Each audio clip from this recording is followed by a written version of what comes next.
It's a pleasure to meet you again in TTV News with some latest events in TayNinhTV province and across the country.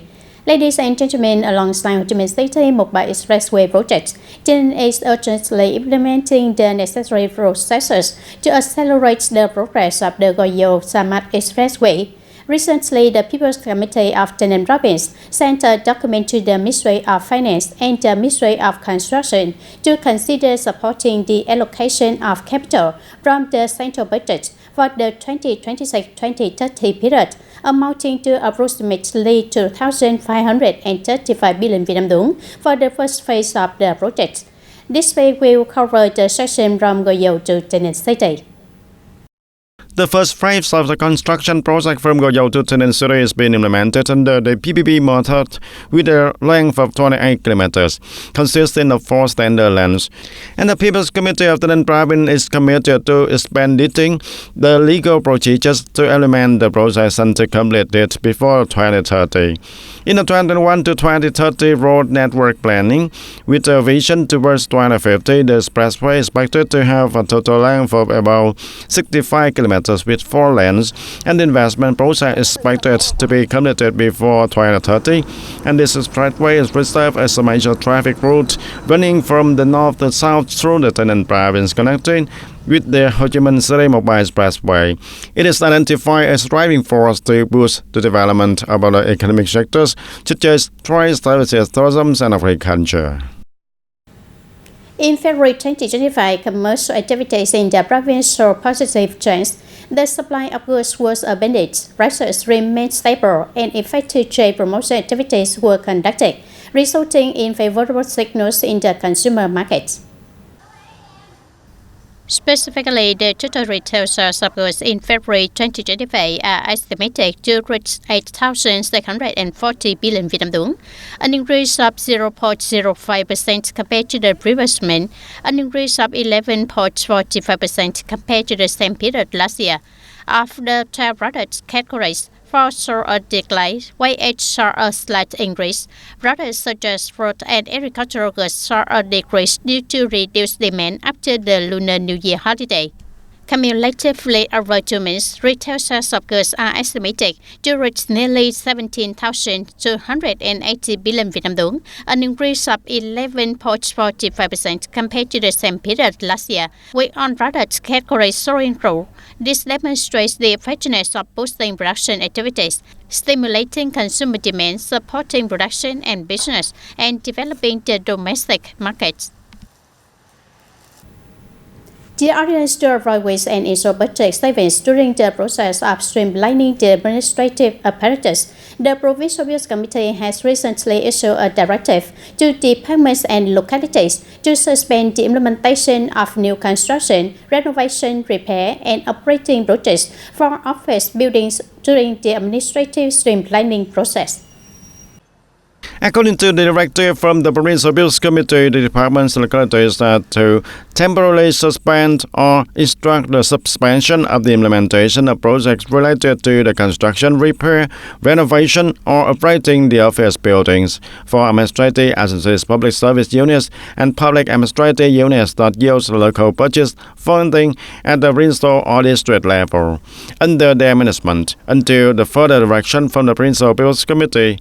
Specifically, suspension applies to the projects that have not yet been tendered or have been tendered but have not yet begun construction, the projects that have already commenced construction and have payment volume, as well as projects for building works to meet the new rural commune standards, will continue as scheduled. Ladies and gentlemen, during the peak of the hot season, many people tend to prioritize fruits with cooling properties for the body. As a result, red coconuts have been in high demand recently, and their prices have risen, bringing good profits to coconut growers. Due to the hot weather, the price of red coconuts in the province has continuously increased over the past month, allowing coconut farmers to earn higher incomes. My coconut farm has 90 retrees and I harvest every 20 days, collecting about 600 coconuts per harvest. The current price is around 7,500 to 8,000 Vietnam dong per coconut. It's a rich price for farming, so the farmers are very happy. At present, coconuts are planted sporadically in some areas of the province. Specifically, Tân Hội Kham Mueang Tân Châu district has over 60 households growing coconuts on approximately 20 hectares of land, which are currently bearing roots. According to the local residents, after deducting maintenance costs, 8 hectares of coconut trees can bring in a profit of about 250 million Vietnam dong per year. The consumption is also more convenient now. People come to buy and they pick the coconuts themselves. During the rainy seasons, I harvest 3 times every 2 months, but right now, I harvest 3 times in 1 month. Based on the success of reverse coconut farming households, Tân Hội Farmers Association has proactively launched many practical support programs for local farmers. Last year, we organized training sessions on coconut farming techniques as well as pest control for coconuts. We also coordinated with Hoa Hiệp Cooperative to hold a workshop on coconut farming, focusing on how to select varieties and care techniques. In the coming time, we will also collaborate with Hoa Hiệp Service Cooperative to sign agreements for guaranteed product purchases from local farmers. The coconut farming model can develop sustainably when adopting reasonable and eco-friendly farming methods. Advanced farming techniques such as organic coconut cultivation will help increase productivity. With stable prices that tend to rise during the dry season, the coconut farming model has been very successful, improving the life of farmers, increasing their income, and contributing to sustainable economic development.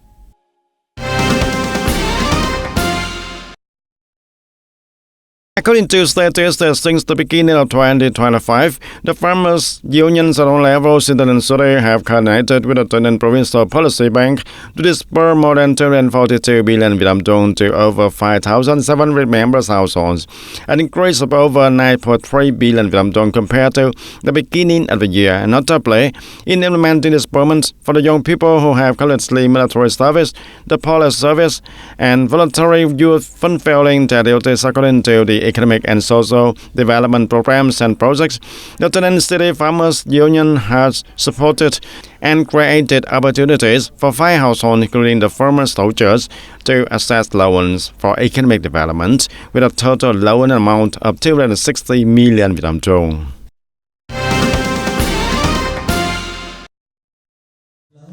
In response to Youth Mint 2025, on the morning of March 21st, Cluster number 1 of the Provincial Youth Union and Hoa Hiệp Kham Mueang Youth Union organized the Follow in Your Footsteps in School program at Hoa Tâm Primary School campus store located in Hoa Hiệp Kham Mueang Tân Biên district. During the program, the union members and youth organized games with prizes for the students, focusing on learning about the history of Ho Chi Minh Communist Youth Union, Ho Chi Minh Pioneer Youth Organization, major holidays, and significant political events. The youth unions also donated 20 sets of school supplies to underprivileged students at Hoa Tâm Primary School campus store in Hoa Hiệp Kham Mueang. This act aims to encourage and motivate the students to keep striving and improving their studies. Additionally, the Youth Union organized the first Rain Sunday activity of 2025, planting trees along the road in Rup Nai, Hoa Tâm A Hamlet, Hoa Hiệp Kham Mueang, Tân Biên district. Ladies and gentlemen, recently, as part of his working visit to the UK, Permanent Deputy Prime Minister Nguyễn Hòa Bình met with UK Deputy Prime Minister Angela Rayner and Speaker of the House of Commons Lindsay Hoyle attended a seminar on building and developing an international financial center and visited the London Stock Exchange. During his meeting with the Deputy Prime Minister Angela Rayner, Deputy Prime Minister Nguyễn Hòa Bình affirmed that Vietnam values strengthening its strategic partnership with the UK and it supports the UK's increased cooperation in the Asia-Pacific region. He proposed that the UK share its knowledge and experience as well as encourage UK's organizations and businesses to participate in the development of the financial center in Vietnam, supporting the country in training and attracting talent in this sector also. And in his meeting with the Speaker of the House of Commons, Lindsay Hoyle, The Deputy Prime Minister Nguyễn Hòa Bình suggests that both sides continue to strengthen delegation exchanges, especially at a high level, to elevate their bilateral relations to a new height. And he also conveyed an invitation from National Assembly Chairman Trần Thanh Mẫn to Speaker Howley, and expressing confidence that this visit would bring the new momentum to bilateral relations. During the seminar with the City UK on the building and developing an international financial centre, the Deputy Prime Minister Nguyễn Hòa Bình appreciated the contribution of UK experts and financial institutions to the development of Vietnam's international financial centre. He asked the City UK and other experts and businesses to continue providing support and offering the advice to help Vietnam further improve its mechanism, policies and legal regulations related to the establishment and operation of the financial center. I think the project for an international financial centre in Vietnam is really exciting. We've seen Vietnam have such incredible growth over recent years, and the idea is to really be able to build on that and think about ways in which we can attract more international investment into the market in a really sustainable and productive way. And what we know about investors. The government delegation led by Deputy Prime Minister Nguyễn Hòa Bình visited and worked with the 3 European countries regarding the financial centres, and through 3 days of direct working sessions with the UK, Da Nang gained many valuable experiences in the process of building and developing financial centres in Vietnam, including in Da Nang. And based on the working session with various organisations and agencies, I believe that in the near future, Da Nang will closely cooperate with the Centre Association to draft a resolution from the National Assembly on the development of an international financial centre in Vietnam. And during his visit to the London Stock Exchange, the Deputy Prime Minister Nguyễn Hòa Bình worked with Julia Hodgate, the CEO of the London Stock Exchange Group, and the Deputy Prime Minister expressed his desire for the London Stock Exchange Group to continue supporting Vietnam's stock market in the promoting and developing and attracting more investors and improving liquidity and market transparency also. Turn to domestic news. On the evening of March 20th, in Luxembourg's capital, the Vietnam Intellectuals Association in Belgium and Luxembourg's Villa was officially launched in a formal atmosphere with the presence of Permanent Deputy Prime Minister Nguyễn Hòa Bình, along with the Vietnamese ambassador to Belgium and Luxembourg, Nguyễn Văn Thảo, and a large number of financial experts. Speaking to the Vietnamese financial experts, Permanent Deputy Prime Minister Nguyễn Hòa Bình emphasized that Vietnam is entering a phase of preparation for a new era of development. The government is currently reforming its organizational structure to be lean and effective, and one of the key drivers to realize this goal is the Vietnamese intellectual community abroad. The launch ceremony took place as part of a seminar between Vietnamese financial experts in Luxembourg and the government delegation during the official visit from March 20th to 22nd, led by Deputy Prime Minister Nguyễn Hòa Bình. The event aims to promote cooperation in building, operating and developing financial centers in Vietnam.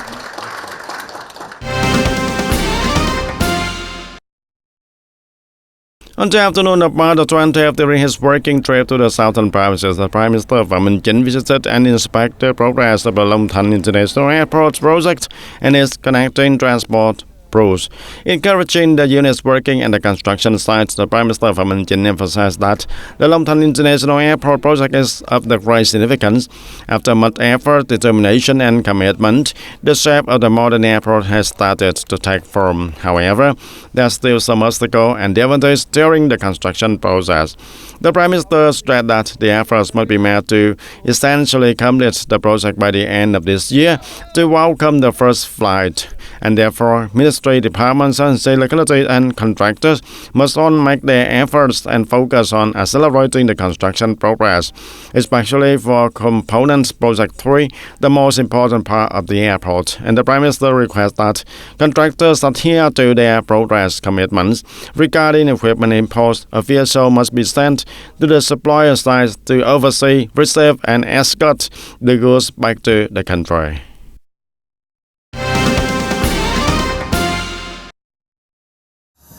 The Ministry of Finance has submitted a draft resolution to the government regarding the pilot implementation of issuing and trading digital assets in Vietnam. According to this, if specialized laws clearly define digital assets as a legitimate asset for buying and selling, digital asset transactions will be subject to the tax obligations as per the regulations. The taxation could involve existing tax types such as value-added tax, corporate income tax, and personal income tax. However, the current legal framework for defining and classifying digital assets is still incomplete, making it challenging to apply specific taxes. According to the Ministry of Finance, the pilot package for digital assets will help control risk, limit violations such as money laundering, and create a legal foundation to support innovation in the financial technology sector. Ladies and gentlemen, the EC inspection team is expected to visit Vietnam in March 2025 to assess the country's efforts in combating illegal, unreported, and unregulated IUU fishing. Localities across the country have made efforts to address the issues raised by the European Commission EC with noticeable progress. This has played a key role in lifting the yellow card against Vietnam's seafood exports. We take a closer look at Phú Yên province. Phú Yên province currently has over 3,000 fishing vessels registered in the National Fishing Database System (VNFishBase). This is one of the leading provinces in resolving issues related to reno fishing vessels and managing those that are not qualified to operate. Since 2019, no violations have been brought by Phú Yên fishermen in foreign waters. Local authorities have effectively dealt with vessels that are unregistered, uninspected, and unlicensed. There have been very clear changes in areas of concern for the EC, such as handling fishing vessels in foreign waters, arresting violations related to vessel monitoring system non-compliance, and ensuring vessels enter ports to unload as required. Vessels that do not meet operational standards have been dealt with local authorities. Currently, the issuance of Seafood Origin Certification (SC) and Fisheries Source Certification (CC) to complete traceability documentation is being carried out strictly. The information is uploaded to Vietnam's electronic traceability database, ensuring authenticity, accuracy, objectivity, and cannot be entered. Seafood processing and exporting companies can easily demonstrate the legality of their products to the EC. According to the Fisheries and Fisheries Inspection Department, Ministry of Agriculture and Rural Development, the issues the EC is concerned about are not just specific to Phú Yên, but have been addressed by many provinces across the country. The positive results reflect the locality's efforts over the past years. The EC's fifth inspection at the end of March will be an opportunity for Vietnam to lift the yellow card on its seafood industry. And that's all for today TTV News. Thank you for your attention and goodbye for now.